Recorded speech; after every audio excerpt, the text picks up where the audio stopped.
MCQs खुल हैं क्या ओपन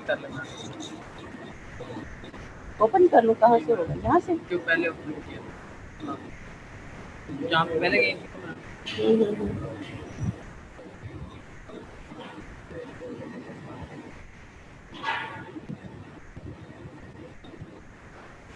आपकी आवाज़ और ये स्क्रीन शेयर है नहीं, तो वो एमसीक्यू तो क्यों नहीं आ रहा है इसमें?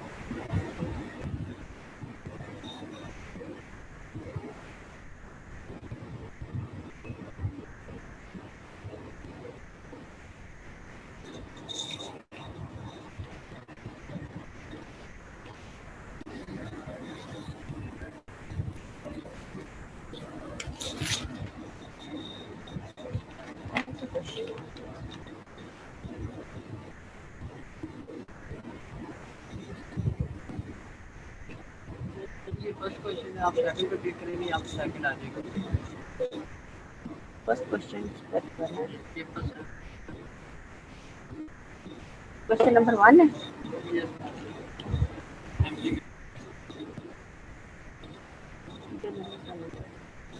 एक्सक्यूज मी,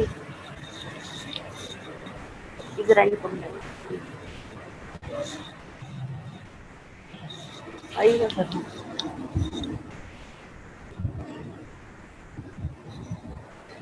ये क्वेश्चन नंबर 1 से तो आ ही नहीं रहा इसमें, तो कैसे की डिस्कशन करूँ? ये देखो, नहीं, this is not question number, this is question number 8।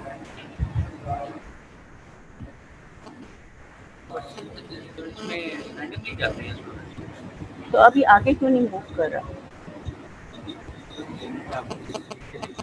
यहाँ पे 2 पे क्लिक करेंगे। नो, ये सेव कहाँ से है? सेव कर ही पा रही है।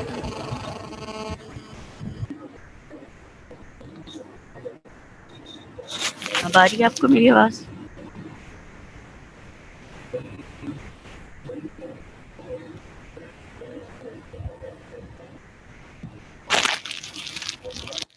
अब आ रही है आपको आवाज़? Okay.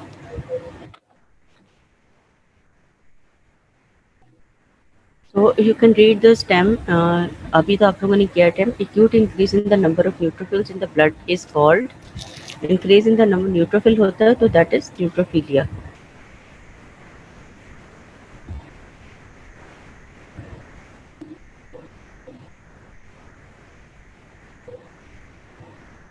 So Christi are found in Christi कौन से हमारे ऑर्गेनेले में होते हैं? माइटोकॉन्ड्रिया में.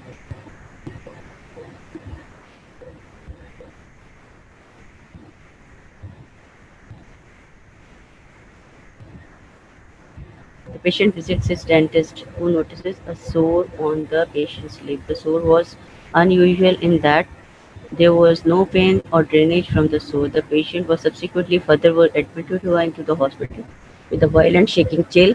His lab values और hematocrit 30% पे ड्रॉप करके है, प्लेटलेट 400,000 पे, WBC 4200 माइक्रोन्स पर लीटर है, 68% लिम्फोसाइट है, 20% न्यूट्रोफिल्स है. What is the diagnosis? Diagnosis इसमें होता है that is acute leukemia.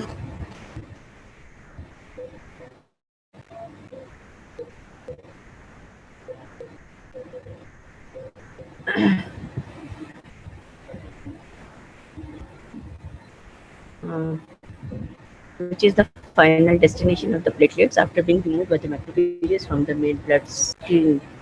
जब प्लेटलेट्स जो है ना वो फाइनली डिस्ट्रॉय हो जाते हैं तो फाइनली उन्होंने जाना कहाँ होता है? They go into the spleen.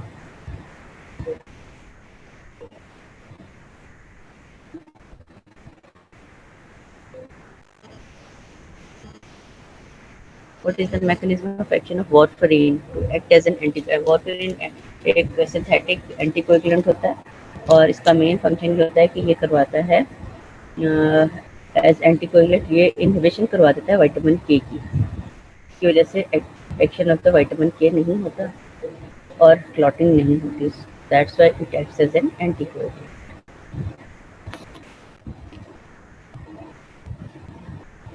The cancerous production of the lymphoid cells, usually beginning in a lymph node or other lymphocytic tissue and spreading to other areas of the body is called, क्या होता है अगर लिम्फर tissue में हो जाए तो उसको हम कह देते हैं ल्यूकीमिया।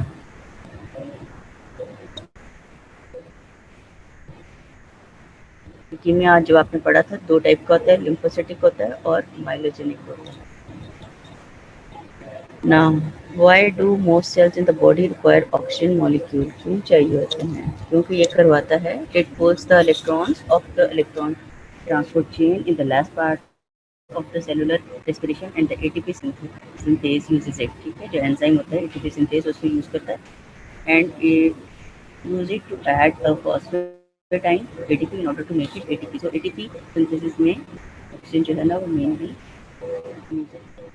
ऑक्सीजन चाहिए।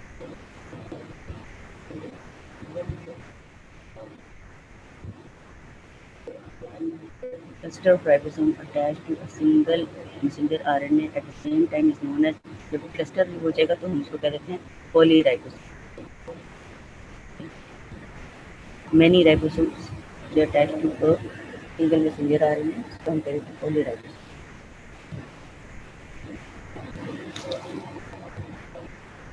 What is the term for the addition of invading microbe with IgG and complement to facilitate the recognition, ठीक है, recognition के लिए क्या होता है, इसको हम ये भी ऑप्शनाइजेशन,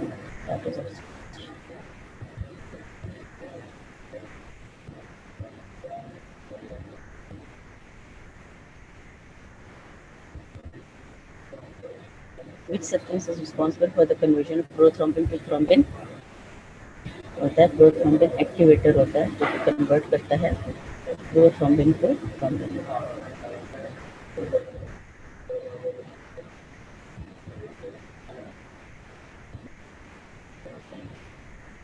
during the middle trimester of gestation erythropoiesis occurs in, middle trimester में कहाँ पर होती है?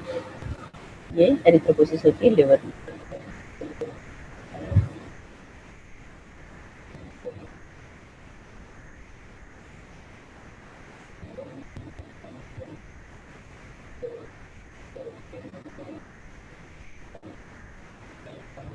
Microtubules, they form microfilament with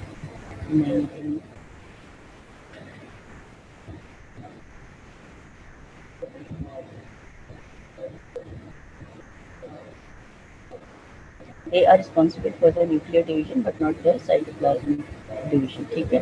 microtubules का मेन वहाँ पे आता है जहाँ पे वो स्पिंडल बनाने में हेल्प करेगा।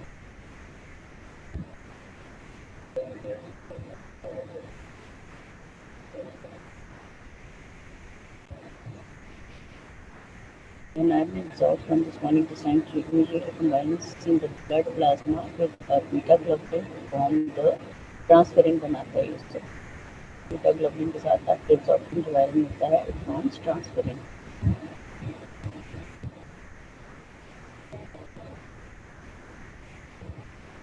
The area of the DNA strand which carries the structural gene one after the other under the control of a single promoter called the, हम कहते हैं operon, OPERON.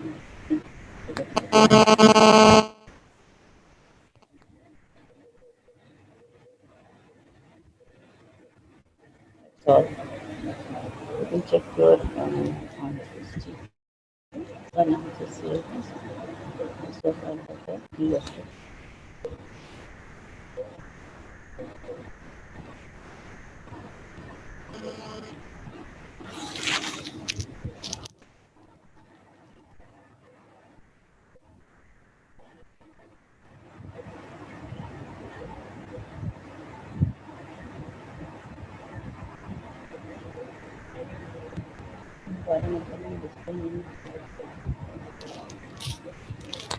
अच्छा, क्वेश्चंस कौन जो थे आपके जो एसक्यूज थे,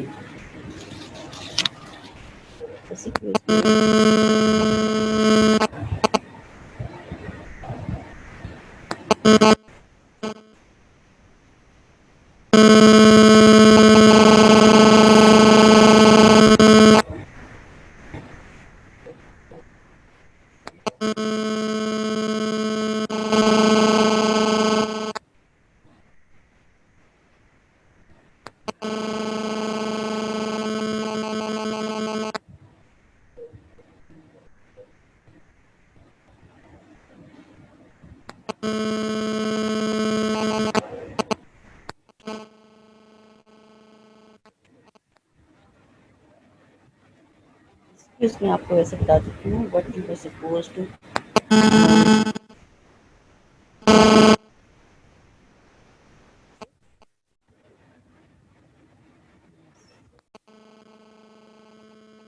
a 50-year-old lady presented to the hospital with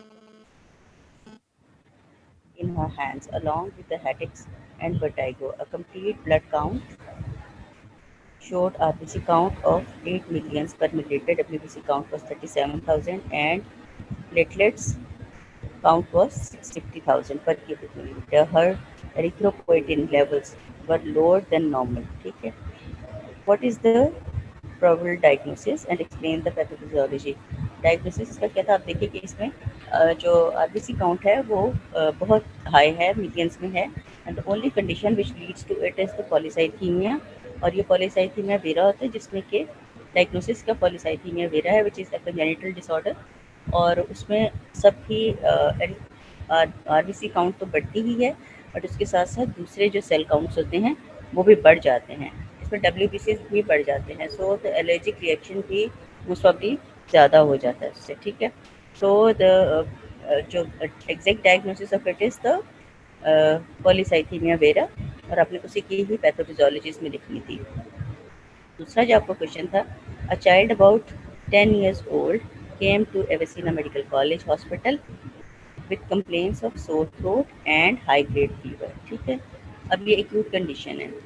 what are the different lines of defence? अब ये एक्यूट कंडीशन है, इसमें आ जाता है कि डब्ल्यूबीसी कौन से different lines of treatment defence है.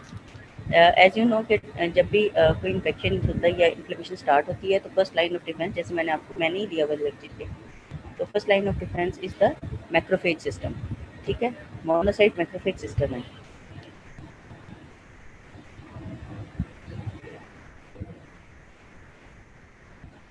ठीक है. जो मोनोसाइट मैक्रोफेज सिस्टम है, और उसके बाद जो है ना, नेक्स्ट आ जाता है हमारा न्यूट्रोफिल सिस्टम. ठीक है. Then neutrophils they are the second line of defence. वो भी आ जाते हैं टू जब margination and all those processes and chemotaxis वो सारे आते हैं, and they get attach to the inflamed area, और वहाँ पे जो है ना वो डाइजेशन करते हैं और फिगोसाइटोसिस करते हैं of the foreign part bodies. तीसरा आ जाता है न्यू जनरेशन ऑफ द जो नए सेल्स जो बनते हैं, मोनोसाइट जो होते हैं जो कन्वर्ट होते हैं मैक्रोफेजेस में, वो आ जाते हैं इसमें. ठीक है. Excuse me ma'am. यस बेटा. मैम ऐसे कोई क्वेश्चंस तो थे ही नहीं. एमसीक्यू का ही हुआ है आप लोगों का? एससीक्यूज में जो सारे क्वेश्चंस थे वो आउट ऑफ बुक थे, समझ भी नहीं आ रही थी. आउट ऑफ बुक थे? आउट ऑफ जी बुक थे मैम. बेटा, ये तो हो नहीं सकता कि आउट ऑफ कोर्स आपको कोई चीज़ दी जाए. मैम किसी को भी आप नहीं लोगों पता था ने उन सिंड्रोम्स वगैरह के बारे में. आपको कुछ है याद है कौन से क्वेश्चंस थे? थोड़ा बहुत याद है मैम. क्या? जैसे मैम एलर-डैनलॉस सिंड्रोम वगैरह, और dislocation of lens in long man, इस तरह करके था मैम. ये तो ब्लड में भी नहीं था और सेल में भी नहीं था. और कौन से? चार क्वेश्चंस थे ना आपके, चार आएंगे. या मैम एक एडिमा वाला था. एडिमा वाला तो चले हो गया था. बाकी क्या डिमा वाला सिंड्रोम्स था की आपको कौन किया? सिंड्रोम्स कौन से आए हैं?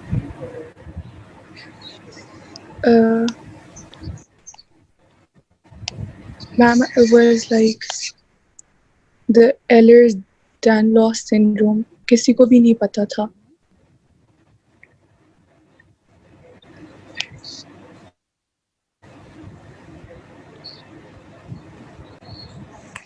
देखती हूँ कि आप लोगों के एमसीक्यूज कौन से हैं.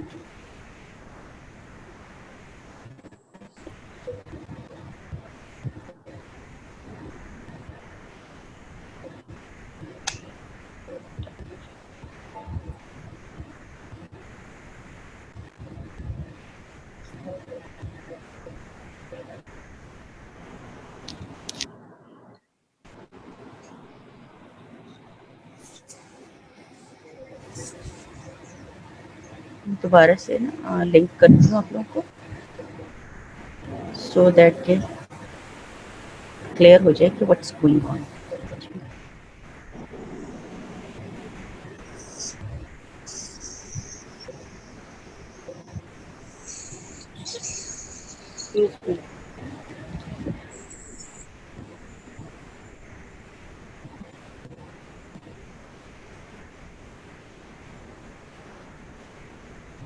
ज़ूम पे ये लिंक नहीं हो रहा दोबारा, तो कि मैं एससीक्यू देखूँ कि एससीक्यू कौन सा बच्चे को है।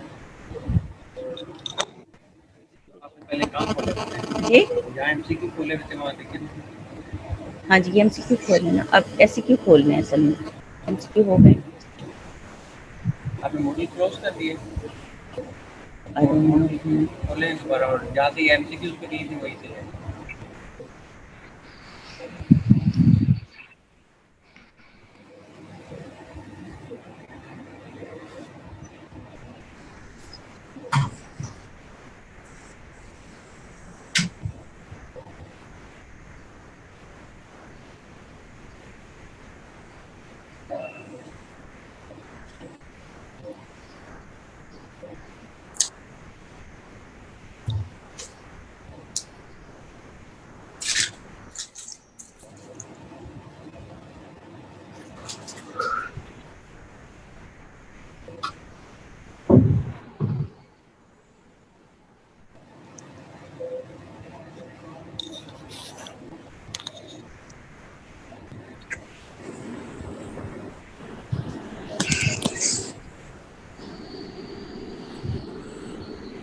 अच्छा, a lady brought to her 15-year-old obese, short-stature, mentally retarded son with short hands and feet to OPD with complaints of incomplete pubertal development and profound hyperphagia. Name this syndrome, define transportation, and briefly discuss its two types. ये है question और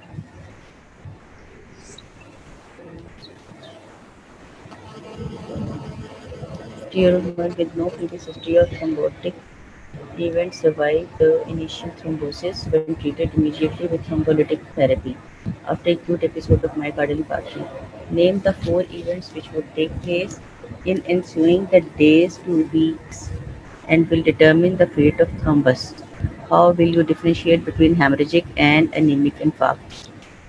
अब इसमें thrombosis आपको किसने करवाया है ये थ्रोम्बस फॉर्मेशन और जो प्लेटलेट का जिन्होंने दिया होगा लेक्चर, उन्होंने ज़रूर बताया होगा बेटा इसका आपने फेट ऑफ द थ्रोम्बस। अगर थ्रोम्बस बन जाता है तो वो उसने क्या करना है, आइदर वो जाके कहीं अटैच हो जाएगा, अटैच होकर वो कहीं चला जाएगा, या उसकी लाइसिस होगी या कुछ है।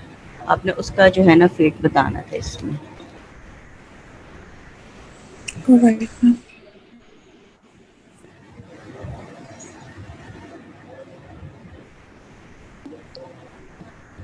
An old hypertensive male presenting the OPD with fetal edema.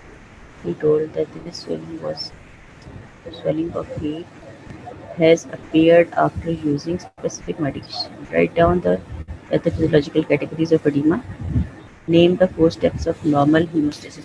Hemostasis के तो 4 steps तो आपको आने चाहिए, वो तो कोई क्वेश्चन ही नहीं है कि ना है। ठीक है, कहाँ से शुरू होता है?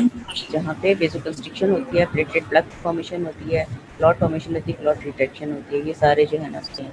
ठीक है, और जहाँ पर है इसका पार्ट 1 है तो एडीमा डिफरेंट टाइप से पेरिफेरल एडीमा होता है और आपका रेस्पिरेटरी एडीमा होता है। तो ये सारे जो है ना आपने इसमें लिखने थे। ठीक है, अब एडीमा का तो बेटा करवाया हुआ था आपके का।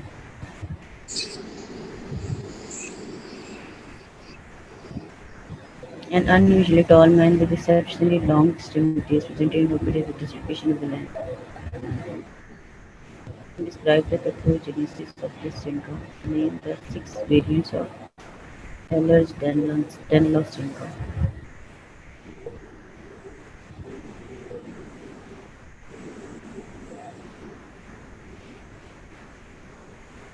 ये मेरे ख्याल में आपका है शायद कोर्स है। ये बाद में डिस्कस हो जाएगा। अगर कोई होगा क्वेश्चन आपका जो आपको नहीं इसमें से करवाया होगा कुछ है, तो आप लोगों को उसका वो ज़रूर चेकिंग के टाइम में आपको उसका एडवांटेज दिया जाता है। बाकी आपके जो हैं एमसीक्यूज़ तो वो सारे के सारे ही आपके कोर्स में से हैं बेटा। जी तो मैम, अगर इसका थैंक यू। एससीक्यू का बच्चे कोई होगा ना, तो विल जी, डिस्कस डॉक्टर जलाल से डिस्कस कर लेंगे, ठीक है?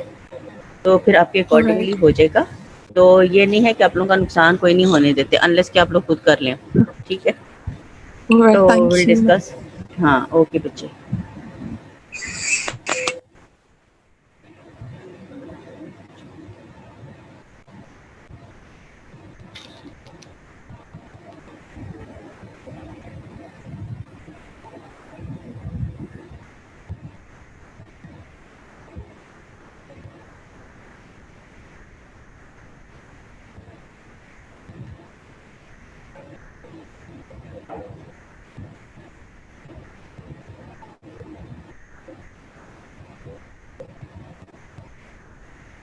चार पांच नंबरों का एडवांटेज, 9-10 नंबरों का कितने कितने एडवांटेजेस हैं?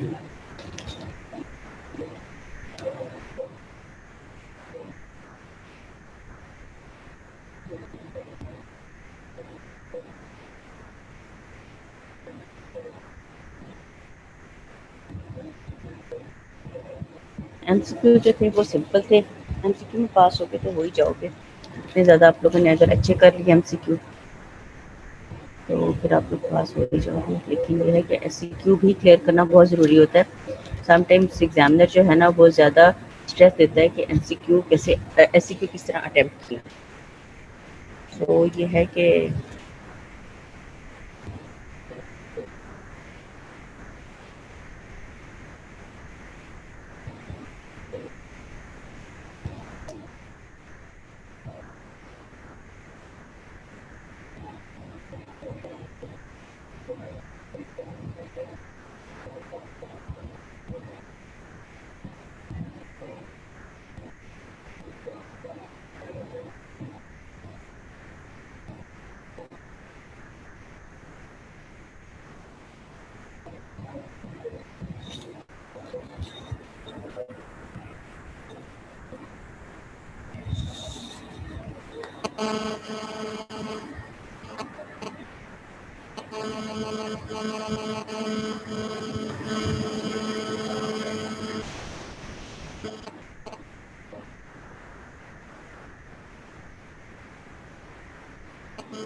जो एमसीक्यू में मैं करता हूँ उन्होंने शिकायत कर दी, तो वो सारे मुझसे पूछने के लेकिन तो एससीक्यू था ना, तो कोई भी नहीं था जो करता जो है। और देखिए वो मेरा ख्याल है पास तो नोट में भी नहीं, तो और हैंड वगैरह वो मुझे लगता है उसका पूरा सर्टिफिकेट तो वाली मुझे देनी है। सेकेंड ईयर की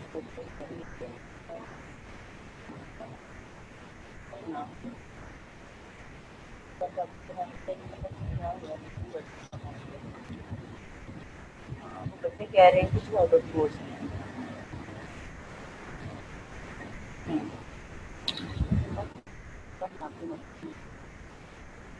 लेकिन मैंने कर लिया, लेकिन मैंने कर दिया है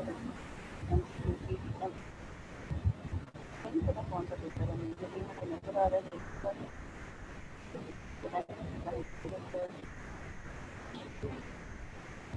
है ना जो मेरे पास है वो ना कोई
discuss today's discussion and देखिए आप उसका क्या वो करते हैं जब बात होगी ठीक है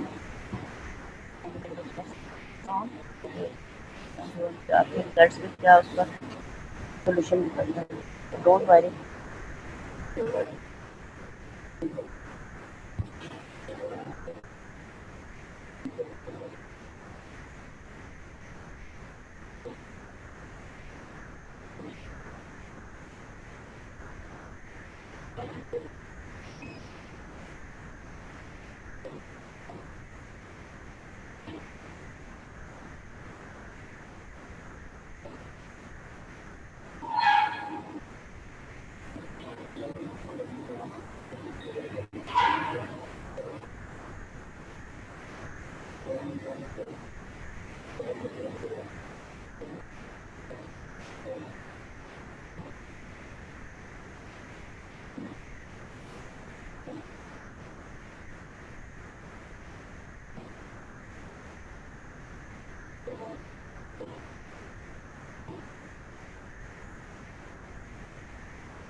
ओके मैं नेक्स्ट है ना आप लोगों को जो नेक्स्ट सेशन होंगे उसमें आप लोगों को क्वेश्चन जो है ना मैं साथ में सिनेरियो बेस्ड आपको करवा दूँगी ठीक है इन सब्सिक्वेंट लेक्चर्स तो डॉक्टर शीन भी जब ज्वाइन कर लेंगी तो ये है कि आपको सिनेरियो बेस्ड बता देंगे ताकि जो है ना आप लोगों को अटेम्प्ट असल में ये बात ये है कि नए बच्चे हैं और हमें क्रैश कोर्स लेके चलना पड़ा उसमें जो है ना फिर हमें बहुत सारा मटेरियल उसमें ज़रा हमें अकोमोडेट करना पड़ता है in a single lecture but will try all the teachers will try their best कि वो आपको बीच में सिनेरियो का कॉन्सेप्ट दें इनफैक्ट अगर आप ये सिनेरियो पढ़ते हैं ना तो आप क्यों उसमें ज़्यादा पैथोलॉजीज होती हैं जो कि डिजीज़ से रेलिवेंट होते हैं सिनेरियो सारे ये आप सिंपल सा सिनेरियो होगा लेकिन क्वेश्चन उसमें साथ में सिंपल होगा जैसे होमोस्टेसिस के हीमोस्टेसिस के पूछ लें वो 4 स्टेप्स पूछ लें और कुछ पूछ लें सो आप ना थोड़ा सा कंसंट्रेट करें उस पर।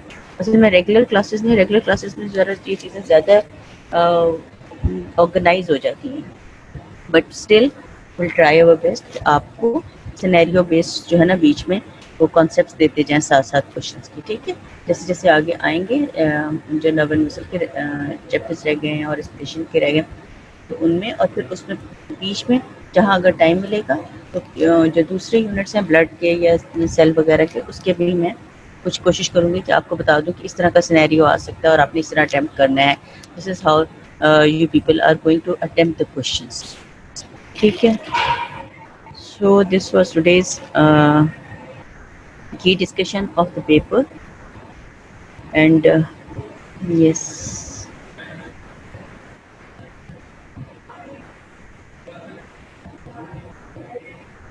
ठीक है। अब जो नए बच्चे हैं उनका तो ये फर्स्ट पेपर है, ठीक है। तो साथ साथ जो है ना आपको बताते जाएंगे। मैं बीच में जो पीछे सेल के हैं, सेल में से तो यूजुअली सिनेरियो बेस्ड नहीं आते, ब्लड में से आ सकते हैं, रेस्पिरेशन में आ सकते हैं, नर्व एंड मसल में से आ सकते हैं, क्योंकि उसी से ही रेलेवेंट पैथोलॉजीज होती हैं, डिजीजेज होती हैं। तो सिनेरियो जो होता है ना दैट इज़ वो इसी पे होता है कि कोई ना कोई डिजीज़ होती है और कोई डायग्नोसिस पूछा जाता है या उसकी पैथोफिजियोलॉजी पूछी जाती है कि व्हाट्स हैपनिंग इनसाइड, क्या abnormality other than the physiology हो गई है, तो उसको हम उसमें उसी की बेस पे डायग्नोस करते हैं, ठीक है। सो ये है कि अगले जो लेक्चर्स आएंगे उनमें मैं आपको साथ साथ बता दूंगी कि किस किस्म का सिनेरियो, किस टॉपिक से रेलेवेंट किस किस्म का सिनेरियो आ सकता है, ताकि आप लोगों को समझने में आसानी हो जाए, ठीक है। और सिंड्रोम जो दिया आई डोंट नो कि वो अब मैं मैडम से डिस्कस करूँगी, तो फिर विल सी कि उसका क्या करना है, ठीक है।